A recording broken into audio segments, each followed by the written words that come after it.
This is live on KEXP. I'm your host, Eva Walker. We are on 90.3 FM in Seattle, Washington, streaming 24/7 at KEXP.org worldwide and on the mobile apps. And we are in the KEXP live room, and these in-studio sessions are made possible because of your donations. So visit KEXP.org/live. I am in the room with Stephanie Ann Johnson and their band. I'm so stoked. And they're going to play some songs. 4 songs, and at the end, we'll talk. Sound good? Oh, sounds good. Let's do it.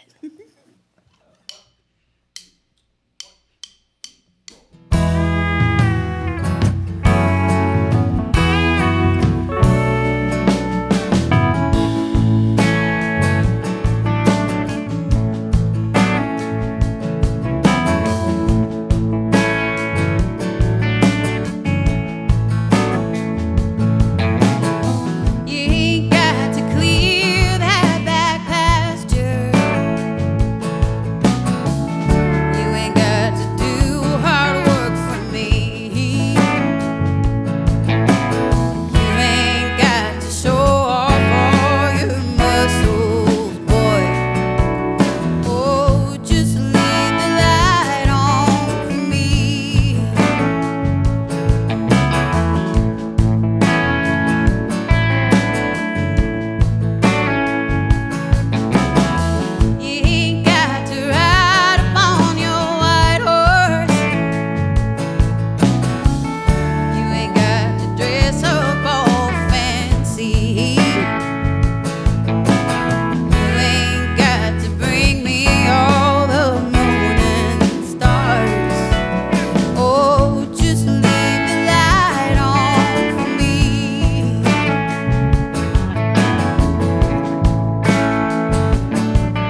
This is 90.3 FM, live on KEXP, KEXP.org, and you're listening to the music of Stephanie and Johnson.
Stephanie and Johnson live on KEXP.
I've been blue.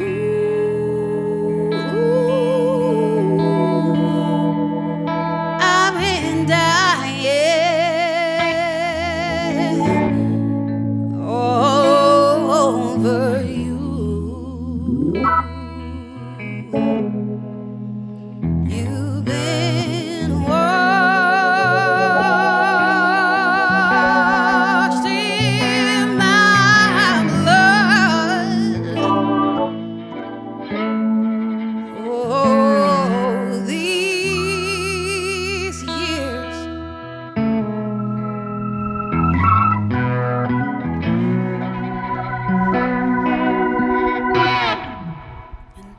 I've been lonely. Need a dance. It would be nice for to have a friend. Oh, what must I do? Oh, these years.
You tell me to be strong and hold the light.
You know, We're live on KEXP with Mahalia, Stephanie Ann Johnson. hello. I was like trying not to do one of these. Wow! Instead, I just limited it to like. Yes. Yes. Yes. Yes. Okay, well, that's all, folks. I mean, I don't even. We're gonna try to top it with a conversation, I guess. I'm into it. First off, thank you for being here. You have one of my favorite voices in the world. I'm not even going to limit it to the Northwest, in the world. Thank you. Thank you so much. And I'm speaking with Stephanie Ann Johnson, and their band is just spectacular. Daniel Walker, Tekla Waterfield, who when I first met was like, your name is incredible. Shaun Crawford, Jeff Fielder, and William Mapp on the drums. So sorry, I didn't mean to make the cameras all go there. I just had to name everyone. They're like all my friends too. So my first question. So Stephanie, you are originally from Tacoma, correct? Oh, yeah. And how have you seen that scene down there change/grow? Well, with the like New Yorkification or San Francisco nation of Seattle has come the Jerseyification or the Oaklandification of Tacoma. So I like that. money makes it different. Money has made it so a lot of the artists that I, previously known over the last 10 years, can't afford to live in the city anymore. So we have that in common. I'm super grateful that McMenamins came in. That Spanish ballroom is a hell of a room to play in down there. It's a big room, but still the lighting is great. The sound is great. The staff is pretty great. And during the pandemic, they were hiring a lot of local artists to come through. So that was exciting. So yeah, mainly, I think the change has been monetary. Yeah. Yeah. Yeah. Yeah, I agree with that. The lyrics in the song, The Day That You Begin, they resonate with me as someone who's been on that journey, trying to find who they are and then embrace it and then love it. Oh, yes. It's stages. We all agree on that. It's stages. Yes. I guess briefly, what was the journey for you that led to writing that particular song? That was the style program. I got hired by those folks with the style program. I know that Tiffany Wilson has done that too. But they meet somebody like me and they give me a children's book, which in this case was called The Day You Begin. Oh. And you read the children's book and then write your own response to it. And then you take both of those things to the kids. This time we were over at Orca at that K through 8. But you take it to the kids' library time and you read them the book and play them the song you wrote about it, and then you help the kids write their own song in response.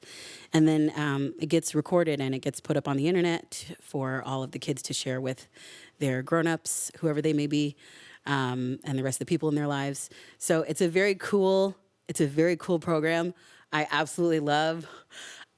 love putting the headphones on small black children and telling them, oh no, you can step up to the microphone. This is where we're loud. I need you to be loud. Like that. I always feel very cheerful about those moments. But yeah, I had a good friend back in the day, Joe Kelly, bless you. And he said to me, I think you'd probably be having an easier time with this if you would just let your freak flag fly, because then the other freaks would see your flag and come find you, and that's real. That's how that worked for me. Yeah. Yeah. That's so. My twin brother told me, Eva, you're kind of weird, and you need to embrace your weirdness, and that changed my life. Word. I was like, oh wow. And I've never been the same since. So just speaking of your journey as the one who lives and gets to live as Stephanie Ann Johnson, what has the journey been like that has led to this album, Jules? Oh, man. It's been a lot. It's been a lot. In 3 words. Never briefly. Well, the journey of self-acceptance and self-love led me to being able to work with Jeff Fielder here and put out some really vulnerable tracks on this record. Apology is about quitting drinking and then finding that place musically where you feel connected with the divine, really, for me. So Yeah, it was a very emotional, very emotional process. But I feel really grateful to be working with really professional artists who are able to really turn things around on a dime and do things really, really well. If I may. Do it. So Stephanie came over. I've got like a vibey little place downstairs, you know what I mean? We can record and just play and just hang out. It's just a fun place to hang out, you know. I try to make it like that on purpose, you know. And I just was recording, but not saying much about it. And we did a few numbers, and I was just kind of, you know, playing along, didn't really know them. And then one of them in particular was like, oh, that's pretty cool. So I kind of did some stuff to it, you know, and worked on it a little bit. And then had Stephanie come over, because we still hadn't decided if we were going to make the record or not. And I just played it. And Stephanie started bawling. Of course. And I was like, there you go. That's what we want. Crying is what we want. And then we started from there. It was really great. And that ended up being Jules, the sort of the title track. That's Look right. at that. And it was just a, you know, just a jam in the beginning. Wow. Yeah. Look at you. See? Papa Jeff. Emotionally, Stephanie, what was the most challenging song to write on this record? Oh my God, Can't Go Home. Can't Go Home. It like, it took me 20 years to write that song. Wow. It took me 20 years to write that song. But it's out, bless it. I had some really wonderful friends, Michael and Kristen, that came over and recorded the music video inside my grandmother's house, one of the last days that we had on the property. So go check that music video out. I still can't watch it. Quite touching, yeah. Yeah, I can't look at it, but I'm glad to know that it exists in the world, and that a lot of folks are going through it. You know, housing markets and finance and all this, and when it becomes personal, you know, because it's where you sleep, it's where you eat, it's where you raise your kids. I know that's going on for you. So being priced out then, you know, is no longer a political thing. Now we're talking about personal things. So I really love that I am able, as an artist, to write about personal things that can reach political places. Absolutely. Heck yeah. And maybe this is the case for this particular song, Can't Go Home. But if not, what is your favorite song on Jules? Oh gosh, my favorite song, because I'm a big softie and a big bleeding heart. Jules is my favorite. It is a hymn, so it's in the public domain. And the thing about that, about a lot of hymns is, and a lot of evangelical teaching is, it's like, you know, you're bad. You're bad and you're terrible, and Jesus is the only one who will fix it. And you're bad, but don't forget how bad you are. Mm-hmm. And with this song, it's like, but we're all here, great, and so we're all good, and so we're all just waiting for that inevitable transition of whatever is next, you know, because I don't know. I still don't know what's next, and I'm willing to be surprised. God bless it. I know, that deserves a round of applause. So I not only consider you a folk artist, but I consider you a country artist as well. Do you agree with that? I remember the day that the day I was singing at Amazing Grace Church, and Eric Odell, who was pastoring that church at the time, he said, "Well, you're a country artist," and I was like, "Someone noticed." So yeah, I have a deep love of country music, and thought for a while that, you know, it was just my rebellion or, you know, my self-hatred, but there's history, there's lineage, there are so many things to uncover in the beautiful stock of Americana music that covers folk music and blues music and soul music and country music and rock music, and, you know, I'll be damned if I'm denied any part of that feast. Ooh. There you go.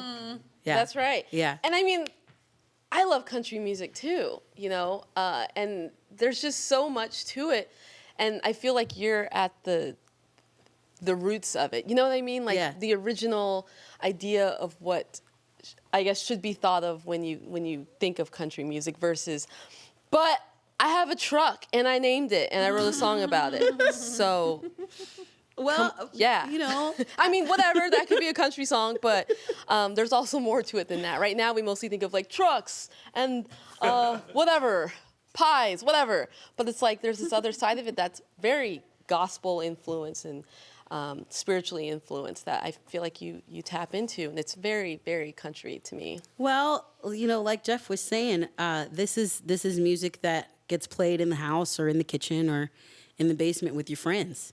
And some folks are in for, you know, 808s and various unrequited loves. And God bless them. I was listening to some Megan Thee Stallion this morning. Oh, yeah. But like, you know, sometimes, you know, we do what the book says and we cry with folk who cry. Yeah. And that's kind of what this record is about.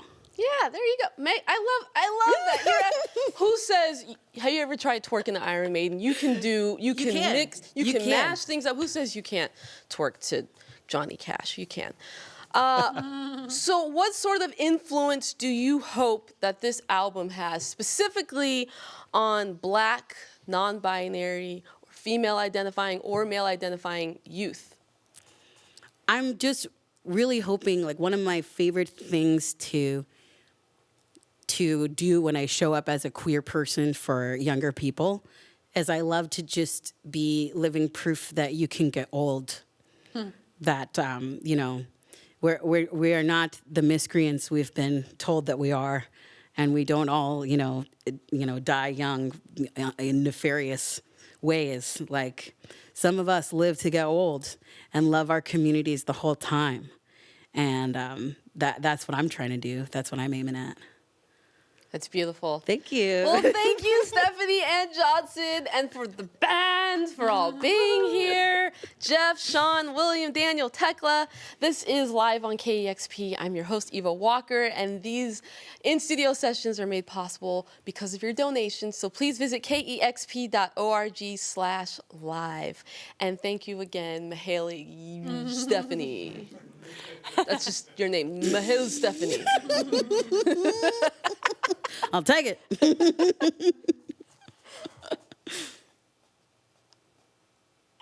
we're done. Discover new music at listener-powered KEXP.org.